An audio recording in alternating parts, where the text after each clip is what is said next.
اور اسی طرح ایک اور چیز مقید بالزمان، ایک چیز زمانے میں قید ہوتی ہے۔ آج کوئی صحابی نہیں بن سکتا، صحابیت اللہ کی نعمت ہے، اللہ کی نعمت ہے۔ چلیے کہ سارے غوث قطب اولیاء مل بھی جائیں، کوئی صحابی کے برابر نہیں ہو سکتا۔ صحابیت نعمت ہے مگر مقید ہے زمانے کے اندر، زمانے کے اندر حالت ایمان میں حضور کو دیکھا ہو، صحابی بن گیا، ایک خاص زمانے میں قید ہے، مگر حضور کا ذکر زمانوں میں قید نہیں، زمانوں میں قید یہ وہ نعمت ہے۔ پھر کچھ ایسی بھی نعمتیں ہوتی جن کی عمریں بھی ہوتی، جن کی عمریں ہوتی ہیں، جن کی عمریں ہوتی ہیں، اور عمریں کس کی؟ مثلا 1947 کو پاکستان بنا، 1947 کو پاکستان، 1847 میں پاکستان مارد وجود میں نعمت ملی 1947 میں، یعنی اس عمر کتنے سال ہوگی، اس یہ سالوں پر محیط ہے۔ مگر لوگوں کو یہ پوچھے کہ جس نعمت کی تم بات کرتے ہو اس کی عمر کتنی ہے،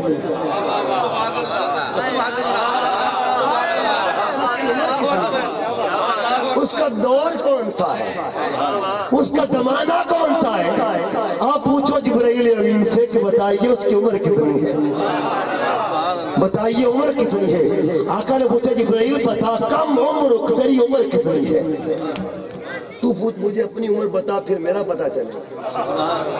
عرض کیا آقا عمر کو تو پتا نہیں، بس ایک عرض کرنا چاہتا ہوں، اور شاعر نے اس تخیل کو پیش کیا، ترجمانی فرمائی کہ پیش رسول ایک دن جبریل تھے کھڑے، فخر دراز عمر کو دل میں لیے ہوئے، ہنس کر جبرائیل سے کہنے لگے نبی کیا عمر ہے تمہاری یہ بتلاؤ تو صحیح۔ کہ عرض جبرائیل نے یا سید البشر مجھ کو تو اپنے بارے میں بس اتنی ہے خبر کہ ہوتا ہے سر عرش تو ایک ستارہ 70,000 سال کے بعد دوبارہ، اندازہ میری عمر کا کیجئے شہبالا، میں نے 72,000 مرتبہ دیکھا ہے وہ تارہ۔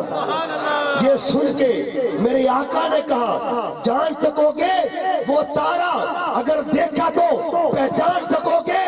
یہ کہہ کے سرکار نے سر سے امامہ جو ہٹایا اور پیشان یہ محمد اتارا نظر آیا۔ آقا فرماتے جبرائیل سن وعزت ربی انا ذالک الکوکب، جس تارے کو تو تکتا تھا وہ مجھ محمد کا نور پاک تھا۔ مطلب کیا ہوا؟ ہر نعمت کی کوئی عمر ہوتی ہے، اس نعمت کی عمر ہی بتا دے۔ چپ کر مہر نعرہ تکبیر، نعرہ رسالت، نعرہ تحقیق، نعرہ حیدری، علماء اہل سنت، جماعت اہل سنت۔ کوئی مثل نہ ڈھولن، اور اللہ کی عزت کی قسم پیر مہر علی شاہ صاحب کے جو شعر ہیں یہ صحابہ کرام کی سنت ہے۔ حضرت حسان بھی یوں کہا کرتے تھے عربی کے انداز میں کوئی مثل نہ ڈھولن، حضرت جابر بھی عرض کرتے تھے کوئی مثل نہ ڈھولن دی۔ وہ کس طرح فرمایا کرتے تھے؟ جب 14ویں رات کا چاند چمک رہا تھا اور آقا استراحت فرما رہے تھے، حضرت جابر بھی تشریف لے آئے، حضور کی آنکھ کھولی اور ادھر 14ویں رات کے چاند ہے۔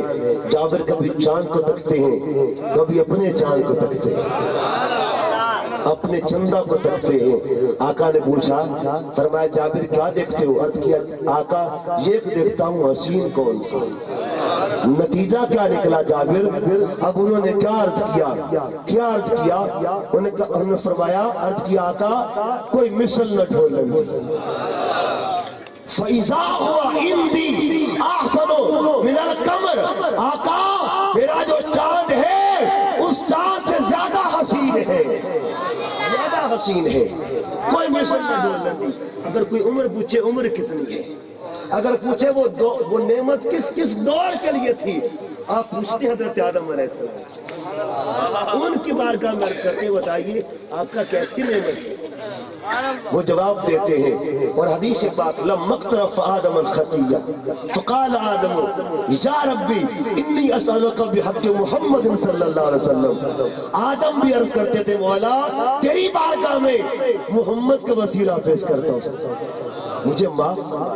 قال اللہ تعالی، اللہ پاک نے فرمایا یا آدم، اے آدم کیف عرفت محمد، تم محمد کو کیسے جانتا؟ اللہ نے فرمایا تو کیسے جانتا ہے؟ لما خلقتو، حالانکہ میں نے تو اسے بھی پیدا ہی نہیں کیا۔ قال آدم، آدم نے عرض کیا انک قد خلقتنی بیدک ونفخت فی من روحک فرفعت راسی، مولا جب تو نے مجھے اپنے دست قدرت سے تخلیق کیا، میرے اندر روح ڈالی تھی، میں نے سر اونچا کیا، فرائی تو میں نے دیکھا علی قواعد العرش، عرش کے ستونوں پہ مکتوباً لکھا ہوا تھا کیا؟ لا الہ الا اللہ محمد رسول اللہ۔ کیسی نعمت ہے؟ عرض کیا مولا یہ تو بتائیے ہے کون؟ اپنے نام کے ساتھ نتھی کیا ہوا ہے، آپ جوڑا ہوا ہے، یہ نام ہے کون؟ اللہ نے فرمایا آدم یہ وہ ہے، اگر اسے پیدا نہ کرتا تو تجھے بھی پیدا نہ کرتا۔ مطلب کیا ہوا؟ جو ہر دور کے لیے نعمت پوچھو سیدنا ابراہیم علیہ السلام سے جو دعائیں مانگتے رہے تھے، اس نعمت کی دعائیں مانگتے، ربنا وابعث فیہم رسولا، مولا وہ نعمت میری نسل کو عطا فرما دے، میری نسل میں پیدا فرما دے۔ پوچھو عیسیٰ علیہ السلام سے جو اس نعمت کی خوشخبری دیتے رہے اور یہ فرمایا کرتے تھے وَمُبَشِّرًا بِرَسُولٍ يَأْتِي مِن بَعْدِي اسْمُهُ احمد، لوگوں میرے بعد جو نعمت آنے والی ہے اس کا نام احمد ہوگا۔ ہر دور کے لیے نعمت، اور آج کے دور کے لیے نعمت بھی ہے۔ عالم لامکاں ہو یا عالم مکاں ہو، وہی لامکاں کے مکی ہوئے، سر عرش تخت نشین ہوئے۔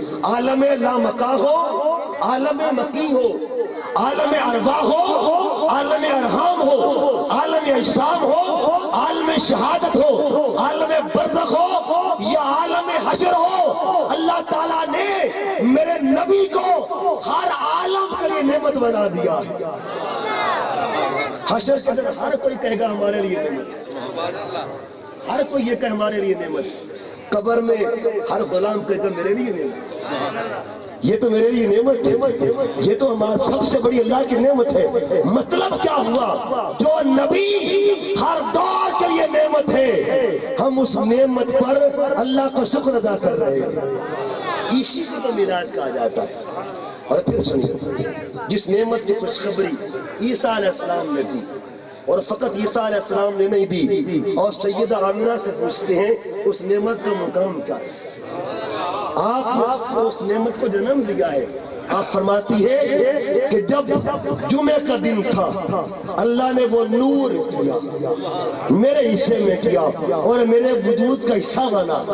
جب حصہ بنا ہر مہینے ایک پیغمبر آتا رہا اور مجھے مبارکباد دیا کرتا تھا۔ جب پہلا مہینہ آیا سید آمنہ فرماتی ہے اب ان باتوں کو فقط علماء نے لکھنے کے لیے نہیں لکھا تھا، فقط کتابوں کے لیے نہیں لکھا تھا، یہ کبھی بیان بھی کی جاتی ہے، اور بیان کب کی جاتی ہے؟ جب ایسا موسم آ جائے، جب ایسا موسم آ جائے۔ سیدہ آمنہ فرماتی پہلا مہینہ آیا، ایک بزرگ آئے پوچھا کون؟ فرمایا میں آدم۔ آمنہ مبارک ہو، نبیوں کے امام کی ماں بننے والی ہے۔ دوسرا مہینہ آیا، ایک اور بزرگ آئے پوچھا کون؟ فرمایا اے آمنہ میرا نام ادریس ہے، اللہ کا پیغمبر ہوں اور مبارک ہو، نبیوں کے سردار کی ماں بننے والی ہے۔ تیسرا مہینہ آتا ہے، ایک اور بزرگ آئے پوچھا کون ہے؟ آپ نے فرمایا مجھے ہود کہا جاتا ہے، اللہ کا پیغمبر ہوں، مبارک ہو، نبیوں کی ماں بننے والی، نبیوں کے امام کی ماں بننے والی ہے۔ پھر چوتھا مہینہ آتا ہے، ایک اور بزرگ آئے پوچھا کون ہے؟ فرمایا مجھے نوح کہا جاتا ہے، نوح کہا جاتا ہے۔ آمنہ مبارک ہو، نبیوں کے امام کی ماں بننے والی ہے۔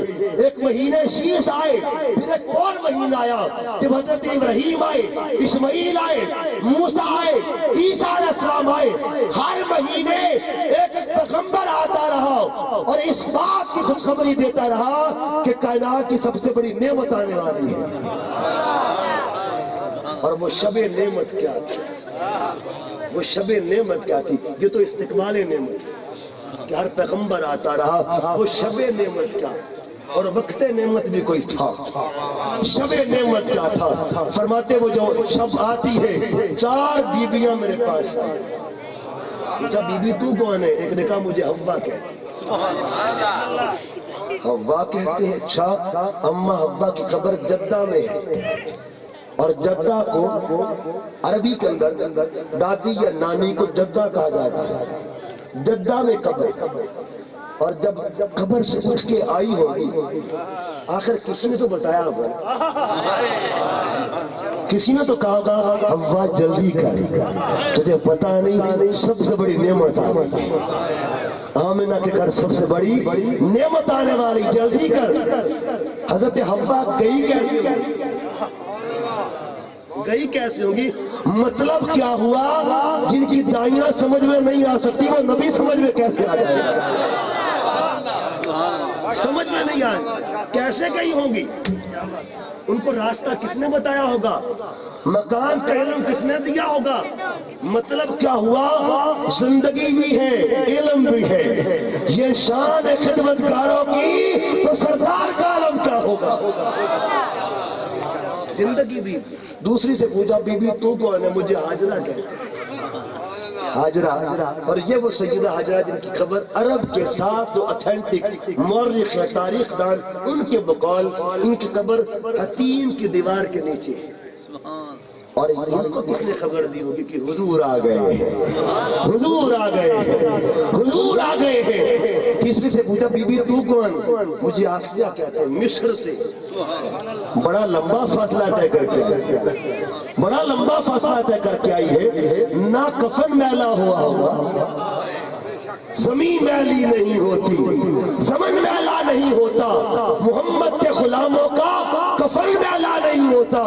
چوتھی سے پوچھا بی بی تو کون ہے؟ مجھے مریم کہا جاتا۔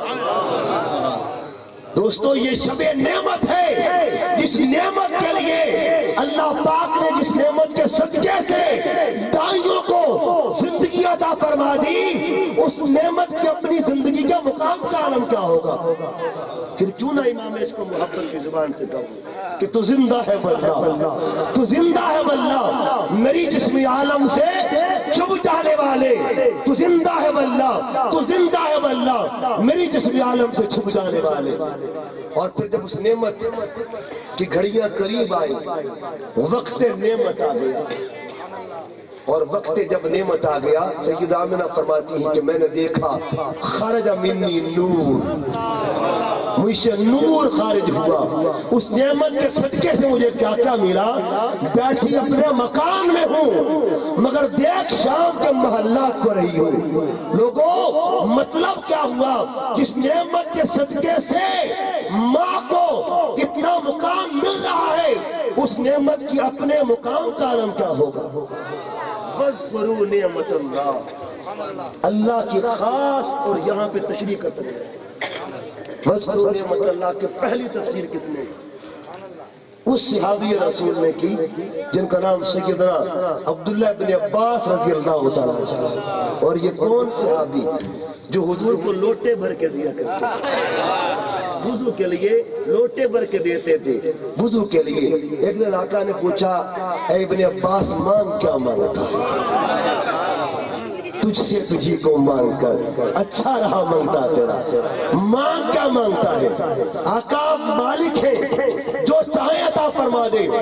اب وقت تھا تہجد کا، میرے نبی نے ہاتھ اٹھائے، اللہ کی بارگاہ میں عرض کیا یا اللہ میرے ابن عباس کو میری امت کا عالم بنا دے، میری امت کا عالم بنا دے۔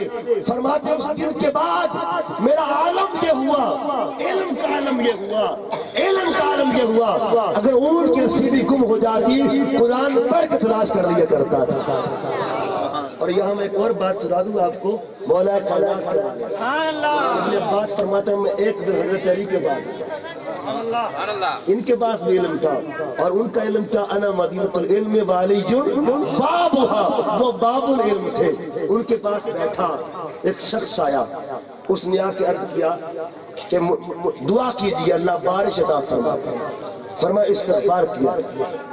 ایک اور شخص آیا، عرض کو حضور دعا کرے اللہ پتر دے، فرمایا استغفار کیا کر۔ ایک اور آیا، عرض کو حضور دعا کرے اللہ پاک خوشحالی عطا فرمائے، فرمایا استغفار کیا کر۔ ایک اور حاضر ہوا، عرض کو حضور دعا کرے اللہ جنت عطا فرمائے، فرمایا استغفار کیا کر۔ سب چلے گئے۔ ابن عباس نے عرض کیا حضور میں حیرت انگیز اور حیرت میں گم ہوں کہ مریض 5 تھے، مرض مختلف تھے، علاج ایک ہی بتا دیا۔ مریض 5، مرض مختلف، سائل 5، سوال مختلف، علاج یہ کیسے بتا دیا؟ فرمایا ابن عباس کو قرآن لے کے آؤ۔ قرآن منگوایا گیا، فرمایا پڑھو۔ اللہ نے کہا فرمایا استغفروا ربکم انہ کان غفارا یرسل السماء علیکم مدرارا ویمددکم باموال وبنین ویجعل لکم جنات۔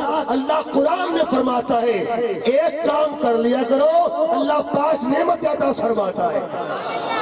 جب یہ بات سنی ابن عباس فرماتے میں نے وہیں بیٹھے بیٹھے یہ کہا کہ لوگوں سنو، میرا اور علی کا موازنہ کیا کرو گے؟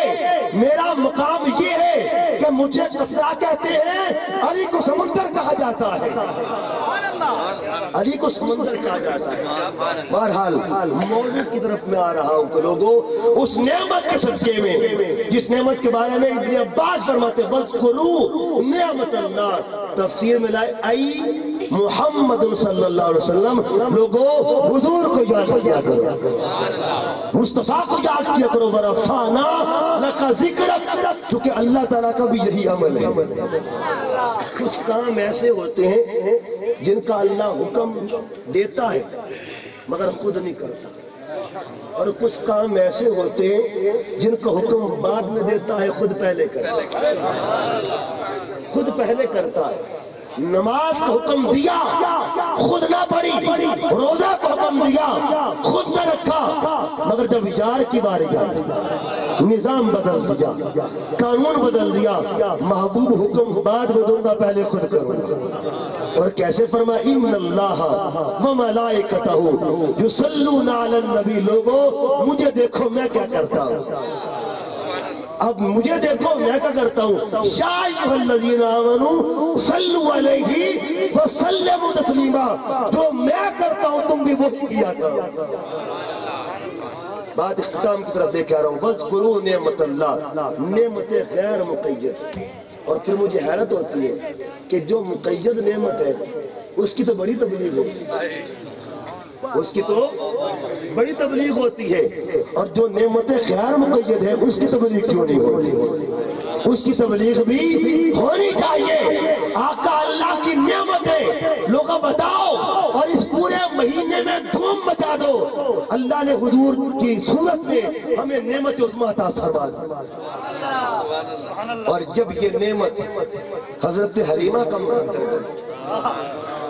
حلیمہ کا مقدر بنی، حلیمہ اس نعمت کے بارے میں کیا کہتے ہیں؟ سیدہ حلیمہ سعدیہ رضی اللہ تعالیٰ عنہ، آپ حضور کی دائی تھی، بنو سعد قبیلہ تھا، اور آج بھی اللہ سب کو وہاں جانا نصیب کرے۔ جب بندہ حضرت حلیمہ سعدیہ کی بستی کے قریب سے گزرتا ہے نا تو وہاں مہمان نوازی ہوتی ہے، اس بستی کے لوگ دودھ پیش کرتے ہیں، دودھ پیش کرتے ہیں، اور الحمدللہ میں نے وہ دودھ پیا ہوا۔ جب بندہ وہاں اس بستی سے گزرتا ہے کچھ ایسے بھی وہاں محبت والے جو دودھ پیش کرتے ہیں، دودھ پیش کرتے ہیں۔ حلیمہ سعدیہ حضور کو لے کے جب آئی، اس کی ایک چچا زاد بہن تھی جس کا نام سلمہ، سلمہ بھی دائی تھی، حلیمہ بھی دائی ہے۔ سلمہ گئی مکے میں اور 2 بچے لے کر آئی. حلیمہ گئی ایک لے کر آئی مگر وہ لاکھوں میں کروڑوں میں ایک تھا. یہ تو بس میں مثال کے طور پر شمار کرتا ہوں، وہ شمار میں نہیں آتے. شمار میں زندگیاں ختم ہوئی اور قلم ٹوٹ گئے. تیرے اوصاف کا ایک باپ بھی پورا نہ ہوا، شمار میں نہیں آتے. کیونکہ جب غیر مقید ہے تو مقید کیسے ہو سکتے ہیں؟ مقید کیسے ہو سکتے ہیں؟ جب لے کے آئی سلمہ بار بار کہتی حلیمہ کاش میرے لال لے کے، بڑے حسین ہیں، امیروں کے بچے ہیں. حلیمہ نے کہا خبردار یہ بات کسی اور سے کہنا، مجھے نہ کہنا، کیونکہ میں نے کسی کو دیکھ لیا. اب میری نگاہوں میں جچتا نہیں کوئی، جیسے میرے سرکار ہے ایسا نہیں کوئی. میں نے تک لیا ہے، میں نے کسی کو تک لیا. اس نے ضد کی نہیں، دیکھ، ضد کیا تو دیکھ. جب ضد کیا اصرار کیا حلیمہ نے کہا چل دیکھتی. جب دیکھا کیونکہ حضور کو دیکھا ہوا تھا، حضور کو دیکھا ہوا تھا نا. جب دیکھا تو سرسری انداز میں کہا بس اچھے. جب یہ کہا تو حلیمہ نے کہا سلمہ تو نے میری بےزتی کر دی، میں نے بدلہ لینا. جب میں آؤں گی نا تیرا بچہ دیکھنے کے لیے میں نے بھی تعریف نہیں کرنی. حلیمہ نے کہا تو بدلہ لینے کے لیے آ تو صحیح، میں تو دعوت دیتی ہوں آج ہی دیکھتی ہوں بدلہ لیتی ہے یا بدل جاتی ہے. میں دعوت دیتی ہوں آ میرے گھر آ. دوستو سلمہ حلیمہ کے ساتھ جاتی ہے میرے چاند کو تکنے کے لیے، حسن کے بادشاہ کو تکنے کے لیے، حسن کے شہنشاہ کو تکنے کے لیے، یوسف کے امام کو دیکھنے کے لیے، یوسف کے امام کو دیکھنے کے لیے. جب اس کٹیا کے قریب گئی جو دیکھنے میں تو کٹیا تھی مگر فرشتوں کی زیارتگاہ بنی ہوئی تھی، تجلیات خداوندی کا مرکز بنی ہوئی تھی، انوار الہیہ کا مرکز بنی ہوئی تھی. جب قریب گئی اندر قدم رکھا، صحن حلیمہ کا ہے، 4 پائی ہے، اوپر 2 جہاں کا شہنشاہ لیٹا ہوا ہے، آرام فرما ہے اور اوپر سفید چادر ہے. اندر قدم رکھا اور نظر سرکار پر پڑی. ابھی حضور کو نہیں دیکھا، رخ زیبا کو نہیں دیکھا، چادر بے مثال کو دیکھا. تو کہتی ہے حلیمہ تیرا لال تو نہیں دیکھا مگر چادر بڑی سونی ہے. ہائے چادر بڑی خوبصورت ہے. حلیمہ چادر بڑی حسین ہے. حلیمہ نے کیا کہا سلمہ تو نے ابھی چادر دیکھی ہے، چادر والا نہیں دیکھا کہ کتنا حسین ہے. آگے چلتی ہے. امام یافعی رحمت اللہ علیہ محدث ہیں، وہ اس عشق کے واقعہ کو نقل کرتے ہیں. وہ فرماتے جب آگے بڑھتی ہے وہ سلمہ جو تانے دیتی تھی، وہ سلمہ جو بدلہ لینے کی باتیں کرتی تھی، آگے بڑھتی ہے. جب قریب گئی وجود جو تھا کانپنے لگ گیا. ہمت جواب دے گئی اور کانپتے کہتی حلیمہ میرے اندر داغ نہیں ہے. داغ کیسے ہوتے حسن یوسف سے کٹی، مصر میں انگشت زنا، سر کٹاتے ہیں تیرے نام پہ مردان عرب. ارے جن کے نام میں اتنا کمال ہے ان کے حسن میں کتنا کمال ہوگا، اس میں کتنا کمال ہوگا. کہتی حلیمہ خدا کے لیے حلیمہ تو ہی پردہ ہٹا دے. لوگوں آؤ ذرا وادی عشق میں چلتے ہیں، وادی عشق کا سفر کرتے ہیں، عشق کے مسافر بنتے ہیں اور چند لمحوں کے لیے وجود یہاں ہو مگر روح وہاں جا چکی ہو. آؤ ذرا جاتے ہیں اور اس منظر کو اپنے تصور میں لاتے ہیں. حلیمہ کی بارگاہ میں عرض کیا کہ حلیمہ تو خود آگے بڑھ جا، حلیمہ تو خود ہی جلوہ دکھا دے، پردہ ہٹا دے. حلیمہ آگے بڑھنے لگتی ہے. قدسیان فلک انتظار کر رہے ہوں گے، فرشتے منتظر ہوں گے. حلیمہ جلدی کر، حلیمہ جلدی کر، حجاب اٹھا دے، ہم بھی دیدار کے طالب ہیں، ہم بھی دیدار کے طالب ہیں. آگے حلیمہ بڑھتی ہے، آگے بڑھتی ہے اور جب قریب جاتی ہے آہستہ آہستہ دھیرے دھیرے اپنے ہاتھ اس بے مثال چادر کی طرف کیے جس کے نیچے بے مثال جلوہ گر تھا. آگ قریب کیے اور آہستہ آہستہ چادر کو ہاتھ مس کیے, چادر کو تھوڑا ہٹایا, ہٹانے کی دیر تھی, جلوہ رسول بے نقاب ہوا تو سلمہ گر کے بے ہوش ہو گئی تھی, بے ہوش ہو گئی. جب ہوش میں آتی ہے نا تو سلمہ ہاتھ جوڑ لیتی ہے, کہتی حلیمہ خدا کے لیے آج آنکھ کھلی, آج آنکھ کھلی ہے. حلیمہ خدا کے لیے میرا سب کچھ لے لے, میرا مال لے لے, میری دولتیں لے لے, حلیمہ میرے لال لے لے, مگر بدلے میں اپنا لال مجھے دے دے. حلیمہ کی چیخیں نکل گئی, کہا سلمہ تو مجھ سے میری جان مانگ لے مگر یہ لال نہ لینا. تجھے کیا خبر, مجھے کوئی پوچھتا نہ تھا, مجھے کوئی جانتا نہ تھا, میری کوئی پہچان نہ تھی, میرا کوئی تعارف نہ تھا. جس دن سے ان کے لڑ لگ گئی ہوں میرے چرچے زمین پر بھی ہوتی, آسمان پر بھی ہوتے, زمین پر بھی ہوتے ہیں, آسمان پر بھی ہوتے ہیں. اور سلمہ ایک بات یاد رکھ لے, ایک وقت آئے گا, ایک وقت آئے گا کہ جب میں تو نہیں ہوگی, جب دنیا اس میرے لال کا ذکر کیا کرے گی, اس لال کا ذکر کیا کرے گی, اس نعمت کا ذکر کرے گی. اے سلمہ حلیمہ سن لے, سلمہ سن لے, قیامت تک جہاں جہاں اس لال کا ذکر ہوتا رہے گا وہاں حلیمہ کا ذکر بھی ہوتا رہے گا. اور آج ہوتا ہے, آج ہوتا ہے.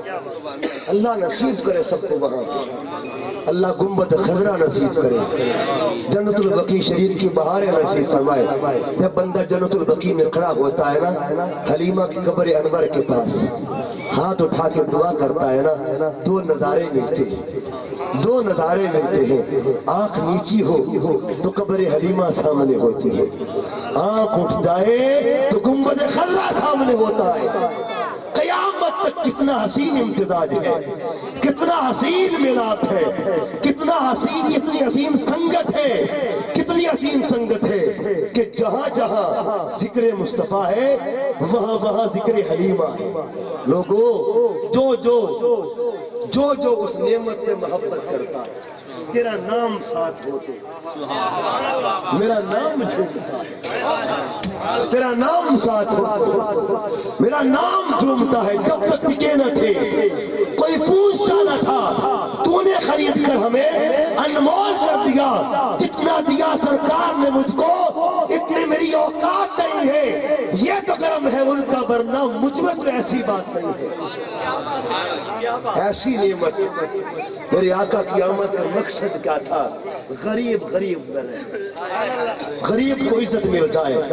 ارے مدینہ میں, مکہ میں بلال غریب تھا مگر آقا فرماتے بلال آ, میں تجھے عزت دے رہا ہوں. کعبہ نیچے ہوگا, میرا بلال اوپر ہوگا. حلیمہ کو عزت حضور دینے کے لیے آئے, بلال حبشی کو عزت حضور دینے کے لیے آئے, ہر غریب کو عزت حضور دینے کے لیے آئے. لوگوں غریبوں کو عزت دینا یہ بھی سنت مصطفیٰ ہے, اس سنت کو بھی عام کرنا چاہیے. اور اس ایک پیغام کے ساتھ ختم کر رہا ہوں. ایک ہندو لڑکی تھی جس کا نام سندس کماری, سندس کماری. وہ خود کہتی کہ میں نے کبھی بھی مندر میں جا کے پوجا نہیں کی. ایک دن دل نے چاہا کہ چلو مندر میں جاتی ہوں, پوجا کرتی ہوں. جب مندر کے بالکل قریب گئی, اندر سے ایک شخص کو لوگ دھکے دے کے باہر نکالے. میں نے پوچھا کون ہے یہ, دھکے کیوں دے رہے ہو؟ انہوں نے کہا یہ شودر ہے اور ہم کسی شودر کو اپنے مندر میں داخل ہونے نہیں دیتے. کیونکہ ہندوؤں میں 4 ذاتیں ہوتی ہیں, برہمن, کھشتری, ویش اور شودر. سب سے جو گھٹیا طبقہ ان کے نزدیک تصور کیا جاتا ہے اسے وہ شودر کہتے ہیں. اس نے کہا کیسا مذہب جہاں انسانیت کی تذلیل ہو, جہاں غریب کا وقار مجروح ہو, عزت مجروح ہو, ایسے مذہب سے میں باقی ہوتی ہوں اور دیکھتی ہوں عزت کہاں ملتی ہے. عزت کہاں ملتی ہے، وقار کہاں ملتا ہے؟ پھر وہ کہتی ہے کہ میرے قدم دہلی کی مسجد کی طرف پڑنے لگے، اور میں جب مسجد کے بالکل قریب گئی، اس مسجد سے ایک آواز بلند ہوتی ہے۔ وہ آواز کیا تھی؟ وہ نغمہ لاہوتی تھا، ترانہ عشق تھا، صدائے محبت تھی جو 5 وقت گونجا کرتی ہے۔ اور اقبال کیا فرماتا ہے؟ یہ نغمہ فصل گلو لالا کا نہیں پابند، بہار ہو کے خدا لا